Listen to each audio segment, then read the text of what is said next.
जय हिंद साथियों, मैं अपने इस वीडियो में आपका पुनः स्वागत करता हूं।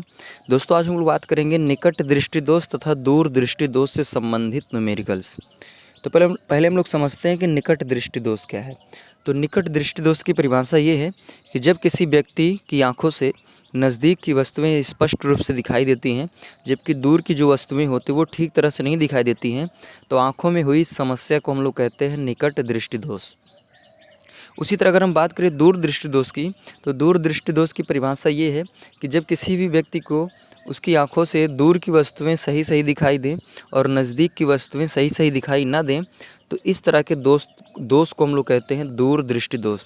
और निकट दृष्टि दोष, दूर दृष्टि दोष में जो न्यूमेरिकल्स को हम लोग सॉल्व करेंगे, बेसिकली उसमें हम लोग लेंस के फार्मूले का यूज करेंगे। यानी 1/f इक्वल टू हो जाएगा 1/v माइनस 1/u। तो हम लोग बेसिकली इसी फार्मूले का इसमें यूज करेंगे, जहाँ पे एफ का अर्थ होगा लेंस की फोकस दूरी, वी का अर्थ होगा कि जो व्यक्ति वो अधिकतम कितना देख सकता है, कहाँ तक देख सकता है, और यू का मान ये यहाँ पे वस्तु की दूरी होगा। और आइए आप कुछ बता देते हैं इंपॉर्टेंट बात। देखिए, इसमें चाहे निकट दृष्टि दोष हो चाहे दूर दृष्टि दोष हो, दोनों दशाओं में आपको यू और जो वी है इन दोनों का मान निगेटिव में रखना है। अगर बात करें निकट दृष्टि दोष में, तो निकट दृष्टि दोष में फोकस दूरी को निगेटिव में लेना है, और निकट दृष्टि दोष का निवारण करने के लिए हम लोग अवतल लेंस का उपयोग करेंगे। और यहाँ पे जो u का मान रखेंगे, u का मान हम अनंत रखेंगे। इसमें अनंत रखने का कारण ये है कि जैसे मान लीजिए किसी व्यक्ति को निकट दृष्टि दोष है, तो वो नज़दीक की वस्तु को देख ही पाएगा, ज़्यादा दूर की वस्तु को नहीं देख पाएगी। नहीं, अगर कोई वस्तु अनंत पर रखी रहेगी तो उसको ये नहीं देख पाएगा।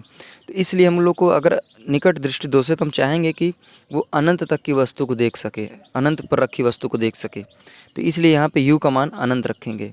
उसी तरह अगर मान लीजिए किसी व्यक्ति को दूर दृष्टि दोष है, तो उसमें फोकस दूरी का मान धनात्मक में होता है, और दूर दृष्टि दोष का निवारण के लिए उत्तल लेंस का उपयोग करते हैं, और इसमें u का जो मान होगा वो 25 सेंटीमीटर।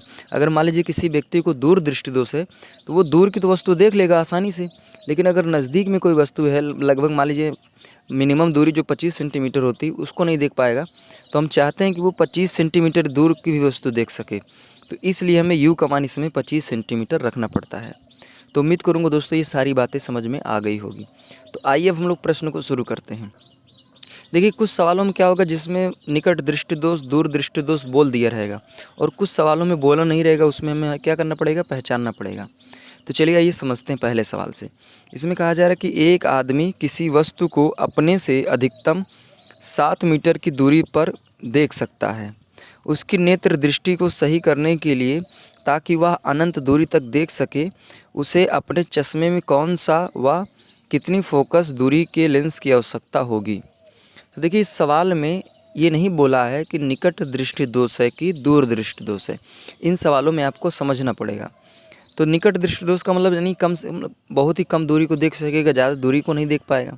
तो इसमें कहा जा रहा है ना कि एक आदमी जो है किसी वस्तु को अपने से अधिकतम यानी अधिकतम ज़्यादा से ज़्यादा वो 7 मीटर तक देख सकता है। उससे ज़्यादा की अगर कोई वस्तु रख दी जाएगी तो नहीं देख पाएगा। तो इसका मतलब है कि बहुत ही कम दूरी देख पा रहा है, तो उस व्यक्ति को निकट दृष्टि दोष है। ठीक है। अब अगर उसको निकट दृष्टि दोष है तो एक बात कंफर्म हो जाती है कि उसका निवारण जो है वो अवतल लेंस से किया जाएगा। अब वो कह रहा है कि इसमें उसकी फोकस दूरी क्या होगी, तो बेसिकली हमें इसमें यफ को कैलकुलेट करना है। ठीक है। अब निकट दृष्टि दोष है तो यफ का मान निगेटिव में आना चाहिए। तो चलिए देखते हैं।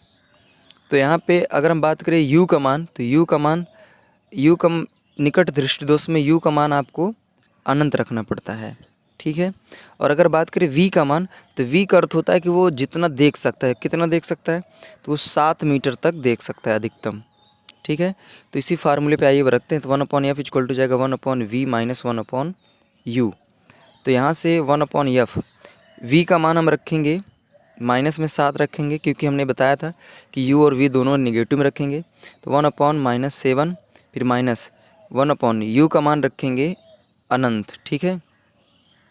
तो यहाँ से हो जाएगा 1/f इक्वल टू माइनस 1/7।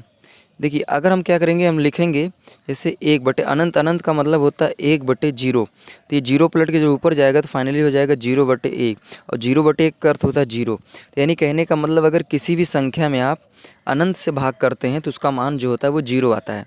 तो फाइनली यहाँ ये 0 हो जाएगा। तो -1/7 में 0 घटाएंगे तो वही मिलेगा। तो यहाँ से f का जो मान आ जाएगा वो आ जाएगा -1/7, और इसको इधर भेजते हैं, इसको इधर भेजेंगे, तो एफ का जो मान आ जाएगा वो आ जाएगा -7 मीटर। यानी जो फोकस दूरी आ रही है वो 7 मीटर की आ रही है। तो अगर किसी व्यक्ति को अधिकतम सिर्फ 7 मीटर तक ही देख पा रहा है तो उसके निवारण के लिए हमें क्या करना पड़ेगा, 7 मीटर फोकस दूरी वाले अवतल लेंस की आवश्यकता पड़ेगी। तो उम्मीद करूँगा दोस्तों ये पहला प्रश्न आपको समझ में आ गया होगा। चलिए अब हम लोग दूसरे प्रश्न की ओर चलते हैं। इसमें कहा जा रहा है, एक निकट दृष्टि दोष वाला मनुष्य 28 मीटर से दूर की वस्तुओं को स्पष्ट नहीं देख सकता। अनंत पर स्थित किसी वस्तु को देखने के लिए उसे अपने चश्मे में किस क्षमता का लेंस प्रयुक्त करना चाहिए। तो यहाँ पे बेसिकली क्षमता पूछ लिया गया है।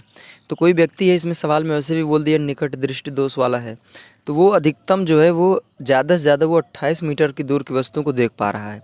तो v का जो मान है वो दिया हुआ है 28 मीटर, और आपको पता है v का मान आपको निगेटिव में लेना है। तो हम चाहते हैं कि वो अनंत पर रखी वस्तु को देख सके, यानी u का जो मान है वो अनंत लेना है और ये नेगेटिव साइन में लेना है। ठीक है, तो u का मान यानी अनंत पर रखी वस्तु को हम चाहते हैं वो देख सके। तो इसमें कह रहा है कि लेंस की क्षमता हमें बताइए। तो लेंस की क्षमता हमें p को कैलकुलेट करना है। तो क्षमता के लिए हम अगर क्षमता ज्ञात करना चाहते हैं तो उसके लिए हमें पहले नंबर तो फोकस दूरी पता होना चाहिए। तो चलिए फोकस दूरी पहले निकालेंगे। तो 1/f इक्वल टू जाएगा 1/v माइनस 1/u। तो यहाँ से हो जाएगा 1/v का मान, v का मान हो जाएगा माइनस का 28 फिर माइनस, और यहाँ हो जाएगा अनंत। तभी मैंने बताया कि अगर किसी भी संख्या में अनंत का भाग करते हैं तो उसका मान 0 होता है। तो फाइनली यहाँ हो जाएगा f बराबर 1/f बराबर -1/28, और f का मान जो आएगा वह -28 मीटर आएगा। तो हमें फोकस दूरी बताना है, तो फोकस दूरी f बराबर हो जाएगा 1/f मीटर में। तो यहाँ से p बराबर 1/f का मान रखेंगे माइनस का 28। तो हम करेंगे क्या, एक में 28 का आइए हम लोग भाग करते हैं। तो यहाँ पे 0 के बाद दशमलव लगाने के बाद एक 0 बढ़ेगा, फिर एक 0, फिर यहाँ एक 0। तो 28 का पहाड़ा अगर हम 3 बार पढ़ेंगे तब जाके 3 बार देखते हैं कितना आएगा। 8 त्रिक 24 के 4 हासिल 2 3 2 6 6 2 8 यानी 84 आएगा। तो ये 3 बार पढ़ने से आएगा। तो फाइनली अगर इसको भाग करेंगे तो p का जो मान आएगा, p का मान आएगा 0.03 माइनस में ये आएगा डायोप्टर। तो उम्मीद करूँगा दोस्तों ये भी प्रश्न आपको समझ में आ गया होगा। अब आइए हम लोग दूरदृष्टि दोष के प्रश्नों को सॉल्व करते हैं। तो पहले आप लोग को ध्यान देना भी हमने बताया भी था कि दूरदृष्टि दोष का जो निवारण होता है ये हम लोग उत्तल लेंस से करते हैं। तो दूरदृष्टि दोष का निवारण उत्तल लेंस से करते हैं, और इसमें जो u का मान रखा जाता है, ध्यान देना u का मान इसमें 25 सेंटीमीटर रखा जाता है, वो भी ऋणात्मक चिन्ह के साथ। तो ये बातें आपको ध्यान देनी है।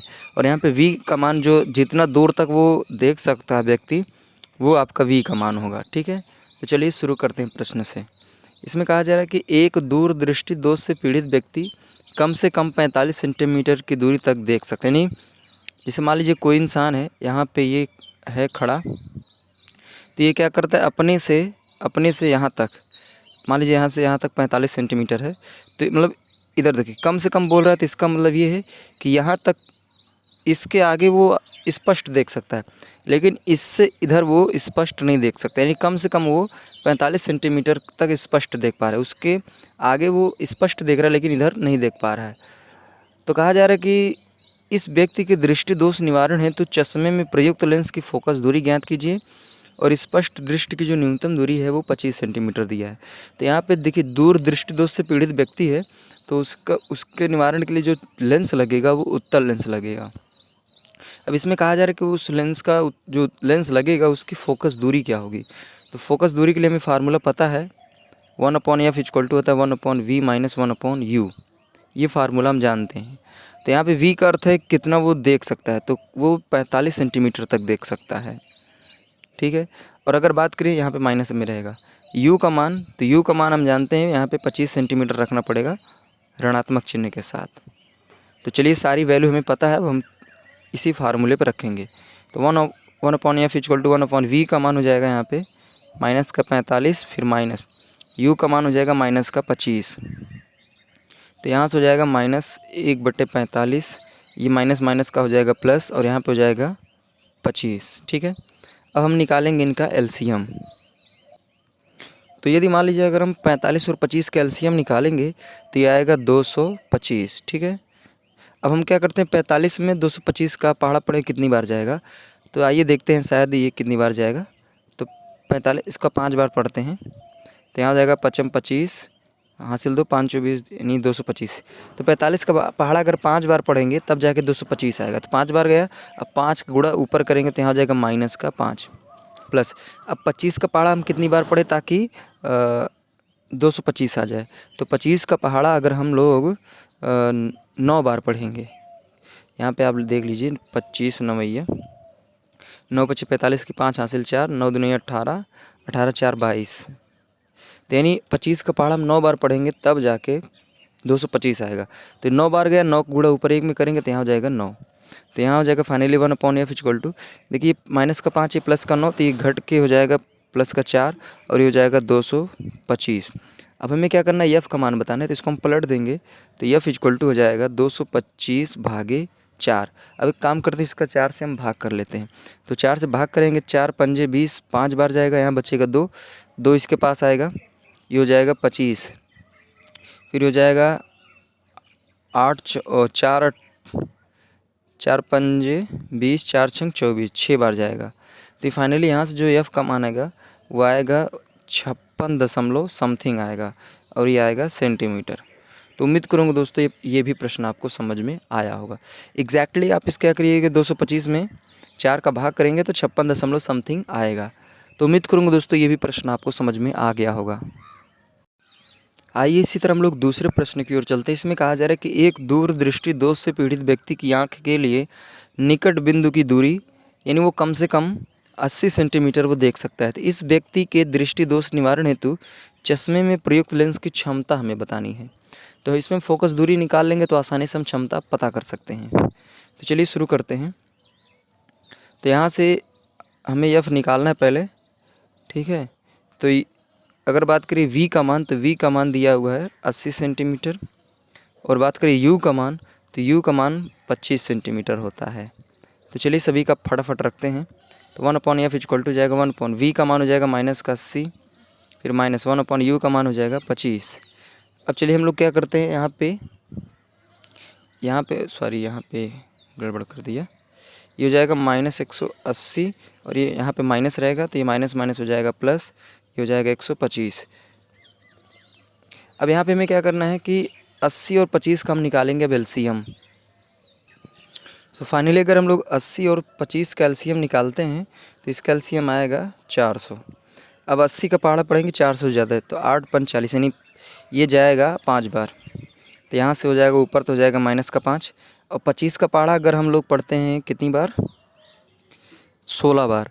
तो अगर 25 का पहाड़ा अगर हम 16 बार पढ़ते हैं तब जाके 400 आएगा। तो यहाँ पर जाएगा प्लस का 16, तो 1/f इक्वल टू हो जाएगा, देखिए 16 में से 5 निकल जाएगा तो यहाँ पर बचेगा 11 बटे नीचे बचेगा 400। तो अब अगर हम f का मान निकालना चाहें तो यहाँ से f का मान हो जाएगा 400 बटे 11, ये आया सेंटीमीटर। तो ये फोकस दूरी निकल के आ गया।